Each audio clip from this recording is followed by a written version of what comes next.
Deserto das Almas, capítulo 1. Serena manhã de um inverno intenso. O fogo cessa sem mais poder esquentar. Uma alma fria e coberta de sofrimento, levando fome de alegria, presa a congelar. O início. Estava frio. O tempo exalava uma constante sensação de inverno. Assim estava um pequeno vilarejo, pouco conhecido, mas completamente imerso em dúvidas e antigos acontecimentos. O vilarejo era conhecido como Deserto das Almas, pois a pequena população de cerca de 300 habitantes, antes 900, falecera rapidamente e deixara sempre uma sensação de medo e mistério sobre os seus óbitos. Era um lugar sublime e intimidador, numa época, meados do século XIX, onde ainda erguia certas superstições e crenças que foram passadas de geração em geração. Não era para menos, pois os acontecimentos determinaram e determinariam o destino de muitos. Nesse sombrio lugar, viviam poucas pessoas e não havia muita interação entre elas. O frio era constante e o medo mais ainda. No chão das ruas havia marcas de sangue, pedras escuras e a sensação de desamparo. Muitos entravam no vilarejo, mas dificilmente saíam. O bosque desta região era sombrio e trazia mais recordações para os moradores. Todos sabiam que não deveriam entrar naquele lugar, muito menos ao entardecer. No local, não havia muitos animais e frutos para alimento. Havia somente árvores secas, um córrego sem vida e uma névoa que nunca cessara. Uma noite, Joana, moça humilde, foi em direção ao bosque do vilarejo procurando lenha para aquecer-se através de uma fogueira, já que a sensação de frio nunca mudara. Joana nasceu no vilarejo e a solidão sempre estampou o semblante de seu rosto e trazia a falta de motivação para sobreviver naquelas terras frias e distantes. Seu sonho sempre foi sair do vilarejo, mas nunca fora cogitada essa hipótese. O desconhecido sempre a amedrontou e nada conhecia fora daquele lugar. Esse maldito lugar, como irei viver mais tempo assim? Disse Joana, cansada daquela rotina triste em meio a um intenso frio. Joana tinha cabelos louros que se aproximavam do dourado e uma pele muito branca, embora marcada por cicatrizes e machucados decorrentes do ambiente abandonado e sujo do vilarejo. Ela tinha a imagem de tristeza que estampavam seus olhos e sua boca vermelha como sangue. Dava referência a tantas perdas e tantas dores passadas. Se já não me bastasse o frio terrível, precisarei buscar lenha no bosque.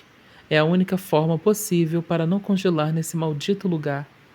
Que aquelas histórias do bosque não sejam verdades. Meu bom Deus me proteja. Com tantas mortes ocorridas no passado, a pequena população sempre acreditou que o vilarejo tinha algo maligno, especialmente o bosque. Eles buscavam sempre lenha nos arredores, mas com o passar do tempo, só o bosque continha esse importante elemento que podia proporcionar o conforto e a possibilidade de calor, para a sobrevivência deles, pelo menos por enquanto. Com o passar das horas, Joana decidiu que não haveria outra forma e teria que sair de casa, tendo que entrar no terrível bosque do vilarejo. Quando andou até a porta de sua casa, teve a sensação de que estaria fazendo algo muito ruim, mas o frio era mais forte e não podia ceder atenção à intuição que nada queria dizer, ao menos ela achava. Ela vivia numa casa muito antiga e as energias daquele lugar sempre a deixaram desconfortável, embora não houvesse outra opção de moradia. Se eu ficar aqui mais um dia sem fogueira, terei certeza que morrerei. Preciso tentar, não posso esperar mais, disse Joana preocupada. Já estando próximo ao fim do dia e durante a busca por lenha, Joana prosseguiu pelo vilarejo em direção ao bosque. Caminhando pela rua, ao som de corvos, o que era constante, foi silenciado rapidamente. Uma senhora olhava Joana pela janela de sua casa de modo intimidador. Sem se importar, ela continuou andando até entrar no bosque sombrio, mas uma coisa a deixou mais receada. Joana havia se esquecido de levar consigo um lampião, pois a noite chegaria depressa. O medo e receio fariam parte dela agora. Seus pelos ficavam arrepiados durante todo o tempo em que encaminhara por lá. Em seguida, ressoou um estranho barulho. Ela não podia distinguir o som que atravessara o bosque, pois não sabia dizer se era a voz do seu medo ou a própria realidade, que, na verdade, poderia dar-lhe mais medo ainda. Está tudo bem, Joana. É tudo coisa da sua cabeça. Concentre-se, disse Joana para si mesma para acalmar-se. Já que não havia tantos animais do bosque, não era comum existir sons para serem transmitidos. Mesmo assim, Joana continuou andando e já havia encontrado alguns gravetos secos que poderiam servir como lenha para fazer uma fogueira. Ao terminar de recolher mais lenhas, ela ouviu novamente um estranho som. Pareciam vozes de socorro, vozes distantes ecoando pelo bosque. Percebendo que os sons não eram delírios ou alucinações, Joana ficou em estado de choque. Seu coração começou a acelerar muito e ela, sem ao menos pensar, correu o mais rápido que podia, deixando cair os gravetos que carregava. Meu Deus, o que é isso? Não me deixe agora, disse aos prantos, consumida pelo medo. Além das vozes aumentarem durante sua tentativa de fugir dali, ela não conseguia sair do bosque. A noite parecia ter se iniciado mais cedo que o normal. O desespero tomou conta da mente de Joana, mas isso não impedia que ela corresse mais rápido sem desistir. De nada adiantava. Ela tropeçou logo em seguida pelo cansaço e bateu a cabeça numa pedra. Antes que sentisse que iria desmaiar, viu uma pessoa de vestes negras, cabelo escuro e olhar vermelho. Joana sentiu suas vistas embaraçarem e perdeu os sentidos em seguida. A noite se instaurou completamente naquele instante. Não o machuquem, disse pela última vez antes de desmaiar. Passaram-se semanas e nada mais se soube sobre Joana. Muitos acreditavam que ela havia sumido da mesma forma que outros antes dela. Era comum perder vizinhos e familiares naquele lugar. O suspiro de esperança não existia, mas uma coisa ocorrera.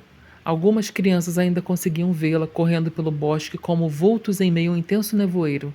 Somente as crianças podiam vê-la, já que apenas elas teriam algum dom para ver coisas que ninguém podia. Os pais sabiam que seus pequenos tinham um sentido apurado para isto, e a saída nas ruas do vilarejo eram raras a todos. A cada morte, demoravam meses a sair de casa. Uma terrível vida. Uma das crianças, um menino pequeno, correu em direção à sua casa.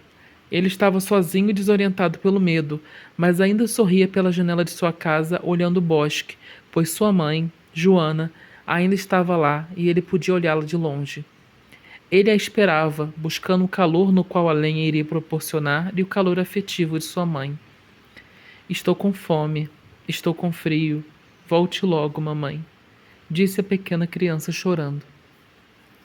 Joana tinha apenas um filho, e os cuidados não foram bastante para protegê-lo e a si mesma. Aquele destino chegaria uma hora ou outra. Reunir a coragem para ir ao bosque não foi pensando por si só, mas no bem-estar de seu filho. Infelizmente, as consequências foram drásticas. O menino esperou dias de sua chegada, acreditando assim encontrar novamente Joana, mãe querida, morta pelo mistério que rondava o aterrorizante vilarejo. A pequena criança, ainda na esperança de encontrá-la, adormeceu profundamente imersa no frio que aumentara naquele dia. Em seu sonho, ela despertara em dor, consumida pelo medo, embora uma coisa o confortasse. Sua mãe voltara para casa e juntos iriam trilhar o percurso que ambos se encontravam, a morte pela morte, o desconhecido pelo desconhecido. A criança jamais acordou, mas ainda vivia em comunhão na aflição de muitos que buscavam a saída de deserto das almas.